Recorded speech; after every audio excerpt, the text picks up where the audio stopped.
नमस्कार. मी प्रतीक्षा जोशी आपल्या सर्वांचे पुन्हा एकदा स्वागत करते. आठवणी जुन्या, आवाज नवा या आपल्या नव्या कोऱ्या मालिकेत.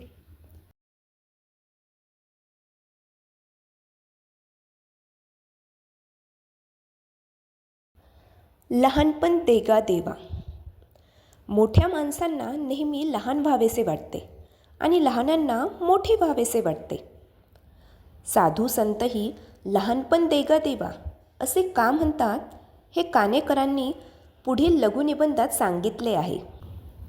मोठी माणसं जेव्हा लहानपण देगा देवा असं देवाला आळवत असतात तेव्हा लहान मुलांना मोठी गंमत वाटत असेल.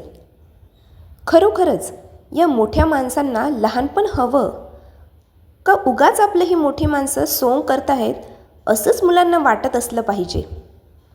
स्वतःच्या अनुभवावरून मी हे सांगतो.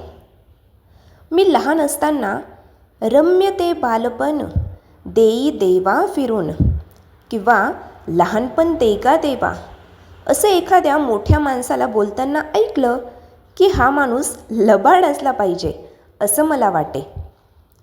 असं का वाटे त्याचं कारण अगदी स्पष्ट होतं. मी लहान असताना मला लहानपण मुळीच हवंसं वाटत नसे.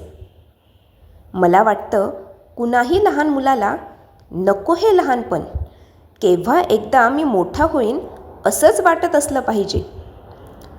मोठ्या माणसांच्या खिशात हवे तेवढे पैसे असतात. त्यांना हवं ते खायला विकत घेता येतं. पाहिजे ते कपडे बाजारातून आणता येतात. पाहिजे तेव्हा बाहेर फिरायला जाता येतं.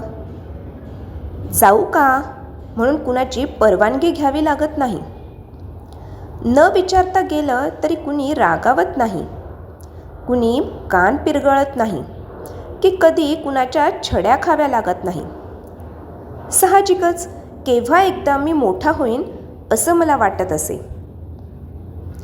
मोठ्या माणसांची प्रत्येक गोष्ट पाहून काय मजा आहे या मोठ्यांची असं मला लहानपणी वाटत असे. मोठी माणसं आपल्यापेक्षा अधिक उंच असतात याचाही लहानपणी मला हेवा वाटे.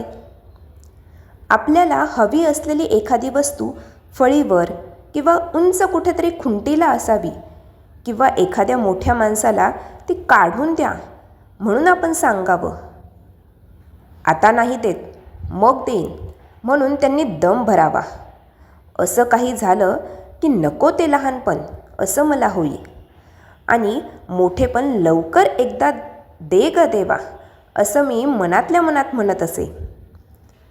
एवढ्या तेवढ्यासाठी लहानांना मोठ्यांच्या पुढं किती लाचार व्हावं लागतं.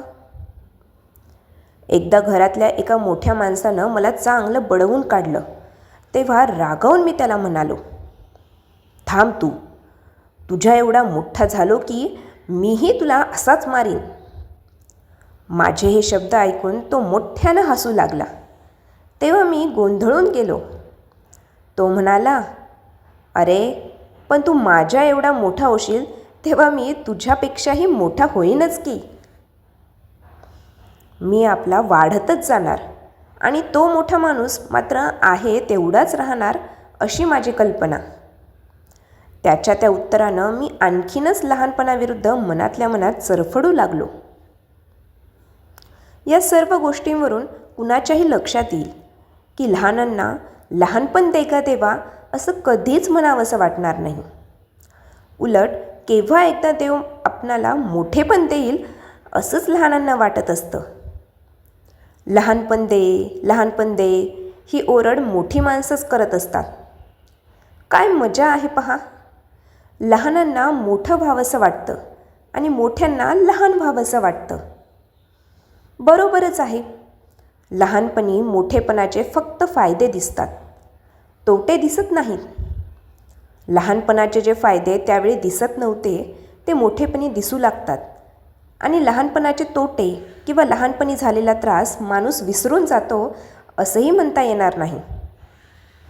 मोठी माणसं जेव्हा लहानपण हवं, लहानपण चांगलं असं म्हणतात तेव्हा वर सांगितलेलं लहानपण नकोसं वाटू लागणाऱ्या गोष्टी ती माणसं विसरलेली असतात असं मला वाटत नाही. त्यांना त्यांची पुरी आठवण असते. लहानपण देगा देवा असं ती म्हणतात तेव्हा मोठेपणी होणाऱ्या सर्व त्रासांनी ती गांजून गेलेली असतात आणि त्यांना लहानपणाचे फायदे फक्त हवे असतात. थोडक्यात सांगायचं म्हणजे मोठेपणाचे तोटे त्यांना नको असतात. लहानपण देगा देवा म्हणजे मोठेपणाचे फायदे जसेच्या तसे ठेवून देवानं त्यांना लहानपणाचेही सर्व फायदे द्यावे अशी त्यांची देवाला प्रार्थना असते.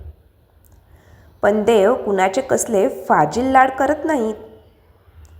लहानपण तुम्हाला हवं ना, मग करू तुम्हाला गुडघ्या इतकं ठेंगणं. गाडीत चढताना दुसऱ्या कुणीतरी उचलून ठेवावं लागेल. लवकर उठला नाही तर पाठीत धपाटा बसेल. विडी किंवा सिगरेट तोंडात घेतली तर थोबाडीत मिळेल. बोला, देऊ का खरोखरच तुम्हाला लहानपण? असं देवानं या लोकांना खडसून विचारलं तर ही मोठी माणसं हो चालेल, दे आम्हाला लहानपण असं देवाला म्हणतील का? मला नाही वाटत. हे लहानपण त्यांना नको असतं. चैन तशीच चालू ठेवून उद्याचा विचार करायला नको. पोटासाठी काम करायला नको. ना कसले श्रम ना कसली चिंता. ही लहानपणाची चैन त्यांना हवी असते. हे लहानपण देव कधी कुणाला देत नाही आणि देत नाही तेच बरोबर आहे. ते मिळालं तर माणसाच्या कर्तृत्वाचा कारभारच आटोपेल. साधू संत लहानपण देगा देवा म्हणतात तेव्हा त्यांना हे लहानपण नको असतं.